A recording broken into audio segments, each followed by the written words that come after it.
Yo, hello everyone. Doobie here. We're doing a verses today. The great legend, the godfather, Zakk Wylde. Every time I say his name or talk about him, my nipples get hard because he is my legend, my godfather. Black label, thick and blood run through. But verses, the late great Randy Rhoads. St. Rhodes was a musical genius, classical driven, yeah, motivation beyond with his style. And he came up in a time where Eddie Van Halen was booming. They had just got a contract and he was being shadowed even by his own students wanting to learn Eddie Van Halen's music. But past all that, he came up and brought in and introduced the classical in such great melodies. Some of the two albums plus the Quiet Riot stuff that he introduced, um, they're all pivotal. They're still teaching us today. D is being used constantly in lessons, in warm ups. You'd be surprised how many people do sound checks using Randy Rhoads in some form just to warm up their hands. Some of the greatest musicians still can't comprehend some of the songs that he put together. You Can't Kill Rock and Roll. There are some great tunes that Randy brought to us. Okay? But then we also have Zakk. And when Zakk came in, he came in New Jersey, East Coast style. Now, I don't know about you all, but there is a difference between the West Coast metal scene and the East Coast metal scene. And Zakk came through like Skid Row, Snake. You know, he did a lot of like Sebastian Bach, Bon Jovi, the guys in Cinderella. They all hung out and played in the same areas. So Zakk is introduced into the metal scene and took it a lot further. Because when he went with Ozzy, just like Randy, boom, no rest for the wicked, badass. Okay, and then you got Pride and Glory, that another great album. So the heads up on this, it's not going to be like the technical, the classical between, the pentatonics. And no, we're not going to get into all that. We'll get into the emotions you get from the music, from the playing. I mean, P.S. by the way, I've got my guitar hanging. I've got the last of the lacquer on it and it's drying. So I got into a mood of watching Randy Rhoads on a Netflix thing. And then I get into watching Zakk Sabbath on YouTube. And it's like, man, they boosted Sharon Osbourne's genius. Okay, plain and simple. She might be a bitch, but hey, genius nonetheless, man, because she brought in Randy at the right time. And then after what happened with Jake, uh, anyway, bringing Zakk in with a whole different style in his playing. I mean, he made his guitar sing in every song on No Rest. I swear to you, I listened from beginning to end so many times I wore out a tape and a DVD. No, it wasn't a DVD. No, that was the No More Tears. That DVD I did wear out. But there were so many things introduced to me by Zakk that I had worn out because I had watched so much. His style it just brought a lot of emotion out into me to the point where I wanted to learn. I wanted to be Zakk. And then, on a car ride in southwest Iowa, I get introduced to Black Label Society. My buddies put in this CD. We listened to it, and I swear to you, it changed me again. So when a guitar player has the ability to alter my musical taste in such a way, then yes, it's going to be iconic to me personally. And I also watch Randy and how much I want to be able to play like Randy. I mean, he in the special that I've been watching, he would pick up on Eddie Van Halen songs with ease, no problem. And it was like almost boring to him because he wanted to learn the classical. He got more emotion and beauty out of his music when he was doing classical. And you've got to understand, when you're playing music and it's moving you, your own music is moving you, then you've got to take it to that level. You've got to get it past your own fears, because if you're able to expand, if he would have lived long enough for that third or fourth album, I believe that Randy would have changed the music industry again. I believe he would have pulled a Zakk Wylde to that next level. But we'll never know, because some dumbass can't pilot an airplane correctly. Anywho, a lot of Randy's work, you can see a lot of people are coming out on, especially on YouTube. You're able to witness genius music right from the beginning.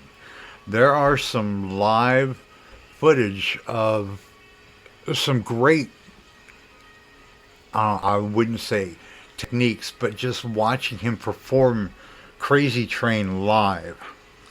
That to me is emotional, because Crazy Train is one of those first Randy Rhoads songs that everybody in my era wanted to learn on the guitar so they could play it live on stage. And it's one of those songs that takes you to a new level, because then you get that confidence that after you're able to play Crazy Train from beginning to end and feel like you did your best, then your energy and your, I would say, charisma builds up while you're playing it. You're feeling good. And the people that are listening to it, they also feel that. Okay? So it's a back and forth energy when you're able to perform a song that people enjoy and you feel it. Then you're going to get more confidence in your abilities, and you're going to play even better. It's hard to explain unless you've actually been there and done it. So it's an addiction, and these are two iconic guitar players that you want to learn their catalog, because everybody knows it. It's legendary. All centered around Mr. Osborne, godfather of all. Black Sabbath, Tony Iommi, the riff master of all. But Zakk has time and time again emotionally driven me to be a better player, to learn more, to get a better set on my gear, my guitars. I built my first guitar that I actually altered and built. I put the 81s in, the EMGs that he customized his Echopomes with, the Les Pauls. And that's what I'm doing with this one. I'm going to put the EMG 81s, but I'm figuring about just dealing with the Wild Audio and buying the Zakk Wild pickups. This guitar is mine. This is for me to start playing and practicing again. So I'm using basically old school Les Paul with the upgrade of today's, electronics. So we'll see what happens. But again, it's centered around Zakk. Now, back in the day when Randy was out there playing the nights and doing what needed to be done with Quiet Riot, he had a following going on and he had students going. Back in the day, you didn't have the internet to help out or DVDs and things. You had VHS just starting up, so you didn't get, you had to be out there. You had to go toe to toe, boots on the ground every weekend, putting it out there. And luckily, you had some constant students to where you were making a steady stream of money to go out and play these dive places, man. And that's how you get out there. That's how you do you pay the way. But watching Randy's story, it seems he was genius from beginning. And he wasn't introduced to me till, late after his passing. My first introduction to Ozzy was actually the Ultimate Sin album with Jake. Now, Godfather Jake, I swear I love him. He is a genius guitar player. And he's in another discussion that we'll have later about all of Ozzy's guitar players. But these two are special because they altered music, the music world, the industry, the ability to play, when, and how to get them harmonic squeals going, man. But it's just watching them perform, that energy that you get from them. Even on YouTube, I can sit here, I've done it, 12 hours straight, watching Zakk, watching Randy, watching Jake. I even went and Gus G, all the Ozzy performers and guitarists, and you had Brad Gillis, that one performance, Speak of the Devil. So, anywho, these two were special, like I said. Now, the guitars that they play, you got Gibson, and then I love Randy's polka dot. I believe it's a Jackson, and I want to make a customized version of my own, but what I want to do is make it a V in honor of both Zakk and Randy and Jake.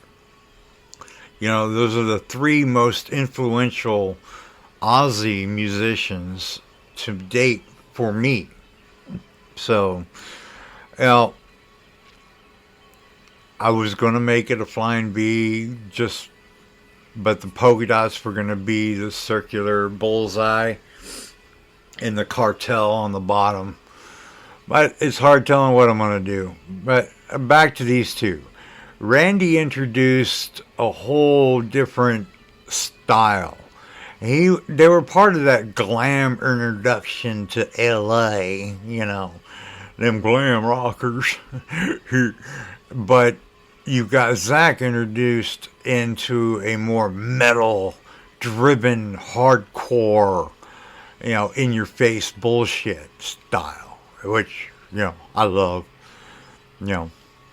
I still wear, I've got the kilt, I've got the Black Label Society vest, I've got all of it because I idolize him that much. But the kilt is also of my family heritage of Scotland, which I have like a 5-inch by 5-inch lordship property that was given to me for Christmas. Yeah, I am a lord in Scotland. So I honor my family name, Armstrong, Clan Armstrong. Anyway, back to these guys again. I keep doing the squirrel effect, and I had lost count a long time ago, but at least I'm not talking through a monkey's butt this time. So, as we get on with life, music becomes a major part of it. So, when music is able to alter your love, your direction, and your style, all of these things as a musician growing up, learning to play the guitar of these legends that I look up to. Each time I listen to a particular artist like Ozzy, I get interested in the musicians that I am listening to. Now, this is back in the day when we didn't have so much internet as we had MTV, Headbangers Ball. We had the weekend radio stations that broadcast nationally. We had all these little things. Dee Snider had a radio station that I really loved as well. But we had to search out. So when you get the name of the musicians on these, the CDs or the tapes or the album covers, that's why I first learned about Def Leppard and the twin guitars. Then you have all these different tapes that you're trading with people. I traded a lot of different Ozzy stuff to get to learn more about Iron Maiden, or to get to learn more about Judas Priest, the older style stuff. I was always introducing myself into a newer band so I could learn different styles. And I kept centering around Ozzy because his music and the guitarist that he had with him established a different form of music I wanted to learn. I idolized. So now you've got, my introduction was Jake E. Lee, Godfather, basically. Then, as time progressed, No Rest for the Wicked came out. And I'm Ozzy fan, big time. Welcome, Zakk Wylde. Boom. Then, as I was getting into that, it's like, well, Ozzy had this. Let's get back into the... I knew about Crazy Train, okay? I knew about these different iconic songs that Randy had done. But I never delved deep into the albums. So one day, I sat and I listened to both CDs that I had available to me. Diary and, Diary of a Madman comes out a lot. Blizzard of Oz. And then there was this one, the live tribute, that came out at the same time with the new version of Crazy Train. So I was working really hard in the listening, and You Can't Kill Rock and Roll come up a lot. And I kept going back and forth to that. There were other songs that got my attention, but it still gets me, So to go back, every time I learned a new musician's style or their music, it altered my state of learning. I would learn from something of that musician, and I would work on my own. I would see if I can intertwine, like a snake having sex. Let's get different styles going together, see what can happen. And it's hard to do when I keep going to the one Zakk.